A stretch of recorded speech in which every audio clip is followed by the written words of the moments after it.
আজকে সকালে আপনারা জানেন যে একটা মার্চ বা একটা দৌড়ের একটা প্রোগ্রাম ছিল, যেটা আমাদের রাস্তার মাথা থেকে শুরু করে একটু সিপাহীজলা জু অব্দি গেছে। তো ওখানে এসপি সাহেবের এসকর্টের একজন পুলিশ পার্সোনাল উনি ডিউটিরত ছিলেন, ভোরবেলা গেছেন ওখানে ডিউটির জন্য। তো ডিউটি শেষে রিফ্রেশমেন্টের পরে ওরা বসে কথা বলছে, তো হঠাৎ করে ওর শরীরটা খারাপ লাগে।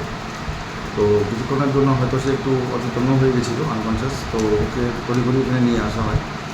নিয়ে আস্তে আস্তে অবশ্য রাস্তায় সে অনেকটাই ঠিক হয়ে গেছিলো, স্টেবল হয়ে গেছিলো। তো এখানে আসার পরে আমি দেখলাম পেশেন্টটাকে সুস্থই ছিল। বেসিক্যালি উনি হাইপারটেনসিভ পেশেন্ট, ওনার হাই ব্লাড প্রেশারের পেশেন্ট, উনি ওষুধ খান রেগুলারলি। তো যেটা আমি পেলাম মানে ওনাকে পরীক্ষা নিরীক্ষার পরে যে ওনার একটা ভেজোভেগাল অ্যাটাক আমরা বলি বা সিনকোপাল অ্যাটাক, ওটাই হয়েছিল। এটা অনেক সময় হয়ে যায়, আমাদের ব্রেনে ব্লাড সার্কুলেশন হঠাৎ করে অ্যারেস্ট হয়ে গেল, মানে আননোন রিজনে এটা হয়, ব্ল্যাকআউটের মতো হয়, ওই ঠিক হয়ে যায় অটোমেটিক্যালি। তো উনি এখন স্টেবল আছেন, ওনার ব্লাড প্রেশার নর্মাল আছে, ইসিজি করালাম, ইসিজি ব্লাড সুগার সবই মেনটেন।